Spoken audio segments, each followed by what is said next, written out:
This video is about redemption and how it affects the atmosphere. I'm trying to make it brief. The reason why I look like this is because obviously females neglect me, no one's helping me, and when I iron it, it makes me sick, and you can imagine why that is. Okay. So what we see is the idea of moral judgment, moral will, moral value, moral clarity, moral excellence. Moral clarity and moral will are key. Clarity and will, determination, dedication, motivation, inspiration, drive, as they say. So let's think about who owes what to who. Why is Horus the protector? Why is he ultimately the redeemer as Pharaoh, right? He's the Pharaoh, the sun disk, the ring disk, the Ra, the O, the reproductive cycle. Who did what to who reflects on the reproductive cycle. Has everything to do with reproduction. Has everything to do with halting production. Has everything to do with unfairly taking people's daughters who are the output of the greater reproductive cycle. So who is truly the Holy Father, the God Father, God's representative? What is man's true identity? All these things make it clear why I'm right, why you need a redeemer. The guilty party cannot play judge. You need the blameless one. The blameless one is he who was born Pharaoh, who no matter what he would do, he would be blameless for. It is not his nature to be unfair and unjust.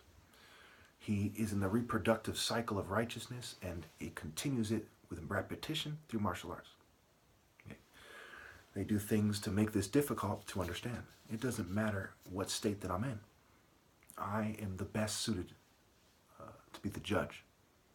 I'm impartial, right? The entire world has betrayed me, and there's no need to play favorites.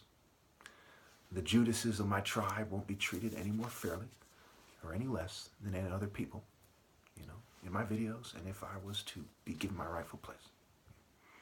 So we'll take the case of islanders. Okay, the colonists come. Okay, they abuse them. Okay, there's some rape taking place, some kidnapping, some stealing, ripping them off. Right? Typical colonialist activity. Okay, so which colonists, which islanders, who did what and why? How does this pertain to the greater moral cycle? Okay, put it in its historical context, put it in the context of the greater picture. All these things need to be considered. But they are the subjects of God, and I am God's representative. So first and foremost, before we even look to their families, we must make it right with Pharaoh. We did this to your subjects, who are God's children, and you are their protector, the protector of the Spirit of God. By default, they cannot harm the Spirit of God. What they can do is cause people to die either despicable deaths of complicity with evil, or to die honorably fighting to the death. Either way, judgments must be made, and the judge must be someone with high moral value. You wouldn't want some pedophile or somebody with an ulterior motive who's in the same secret society as one of the parties in question to be the judge. It's very obvious, very straightforward.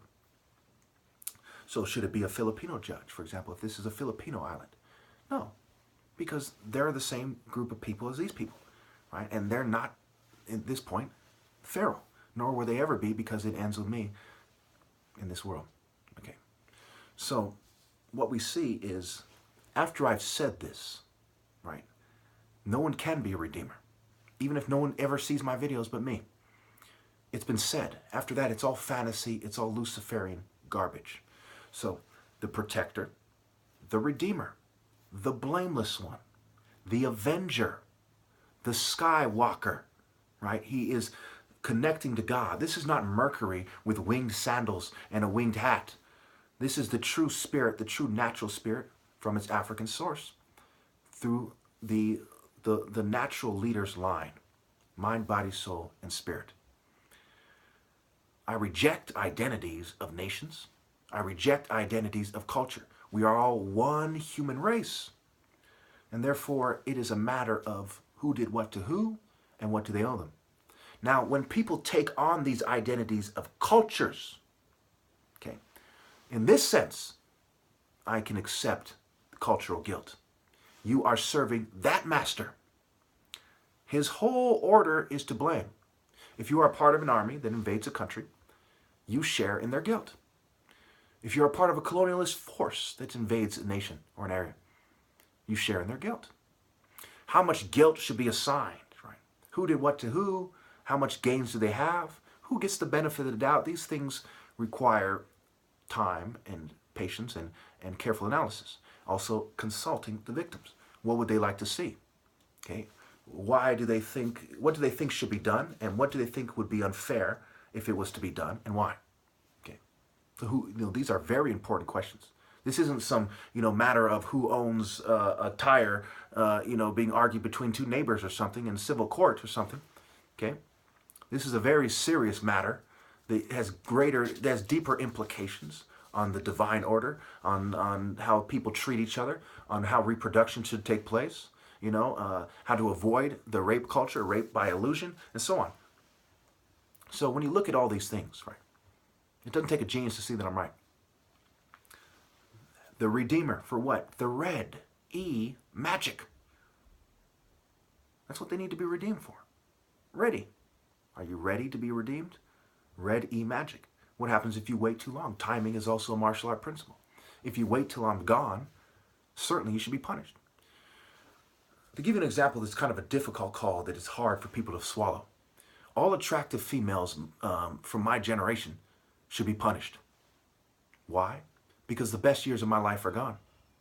There's plenty of paths, and I've gone over this in the other video, the 4 serious paths to truth: love, religion, martial arts, and war, that lead you to what kind of a person is a good person. I've gone over how the obvious difference between someone like me and everyone else. It is apparent, even in their languages that they speak. Most people in America, for example, speak English. It is apparent. There's no excuse. They all deserve to be punished. This thing affects the reproductive cycle on the highest level. The blameless one's reproduction, it's himself. Now, is this scale fair? Sure, why not? The females who are off somewhere else, who are serving the same masters as those who have betrayed me, should magically get a pass? No, they are part of the same cultural army, if you will, as E. Michael Jones was describing, in a culture war. Okay. Certainly, no servant can be greater. The master is guilty, and so are the servants. All these cultures that have taught their, subjects, if you will, their followers to shun me, are guilty. I go as far as to say they deserve to be executed at the highest level, and everyone in their culture deserves to be severely punished. So as we start to speed toward the end, right, yep, you get this kind of pesky argument, you in what army, right? But don't you see, the army of God, you are cut off from God, okay? Just because you aren't smart enough to appreciate that punishment doesn't mean you didn't fuck up. That's like somebody who's, sick in the head, who's raped 100 people and he's all laughing in court while he's getting passed down his sentence. Doesn't mean, just because you're not smart enough to realize how serious your crimes are and how serious the punishment is going to be one way or another, doesn't mean you didn't fuck up. So when we look at a man is innately religious, a majority of the world is a monotheistic religion, okay? One monotheistic religion or another.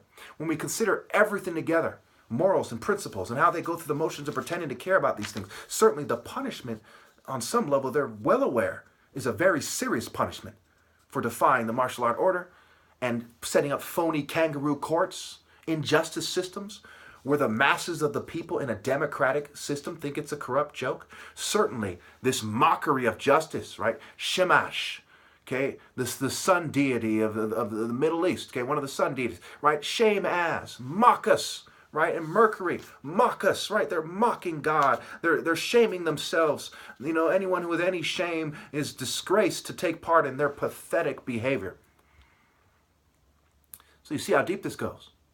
The only way to be redeemed is by God's representative. The only way to receive fair judgment is to be judged by God's representative, or just like in the Bible, someone he has appointed to be a judge that he is scrutinizing carefully and making sure they have the highest moral value and they have the utmost discipline and moral will, that they are determined to do precisely what's right.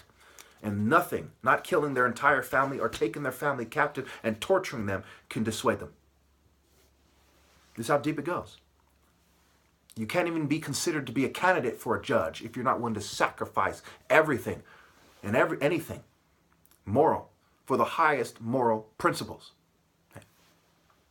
And this is part of what separates the martial art order from everyone else who is complicit with the New World Order and in the reproductive cycle of the New World Order, and hasn't taken the time to follow one of those 4 serious paths to the truth: love, religion, martial arts, and war. If you take any of these things extremely seriously, you end up with the martial art order, and that you must obey. And there's plenty of proof about where the martial art order is, right? Who has the most, who expresses love the most effectively? Who are the civil rights heroes? When you start to ask yourself the right question, romance, right? Hero and love, and go beyond Hollywood and propaganda, it quickly leads you to this African order. You look at the state of African Americans compared to the humble state of the Igbos, for example. You start to say, hey, somewhere in these Igbos is the core of this culture. Why are the Igbos such good people? Okay? Why do they seem so good? Let's get to the bottom of this. Are they really good? You start to find that some of them are more decent than others.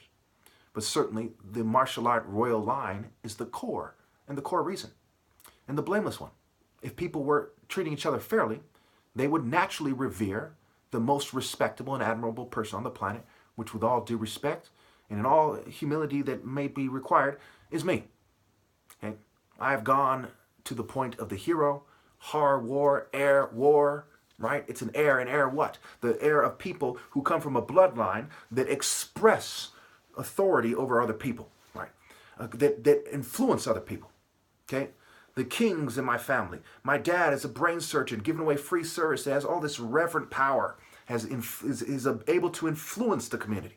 He's able to command a certain amount of respect naturally, and if you sabotage that, that doesn't change the fact that naturally that's what he's able to do. So the people who naturally are able to do these things, who, what, when, where, how, and why, it is a parent, and it is an air war. And when you look at the propaganda, one of the things they did right is they made the propaganda so see-through, so painfully obvious. You'd have to be the most shallow fool not to see why I'm right. So I suggest you watch this video again if you have any questions about why you need a redeemer and why it ends with me. Think about the reproductive cycle. Think about who people should have listened to, and think about who women should have listened to, attractive women especially. You have more reason than anyone to listen to me. On top of obeying God, you have the love, the potential love of he with the most intense and focused love in his heart. How could you not obey when you add all these things? You're like a little child. They won't let go of the flesh, the skin, right, of a snake that has been shed in its backyard. Okay, like a little baby. Oh, I like it. I like this snake skin. What is the flesh? It is nothing. The flesh isn't the idea. The flesh is just flesh. It's just waste products. It's just skin cells. It's nothing. What is a human life really if it is not a moral truth? Then it is death. There's no life in there at all. If your family have subjected themselves to the prince of darkness and spiritual death, then you two are to abandon them. I could give you all kinds of examples to why that is. I'd suggest you think in terms of points of references, association, and analysis, and really get to the bottom of things, get to the core of it, get to the heart of the matter. The heart is the seat of intelligence, the heart of the matter. Get to really understand what you're dealing with. And science quite often leads you astray. It is kind of logic and sense and the ability to extract truth and to see what propaganda is and to separate yourself from it.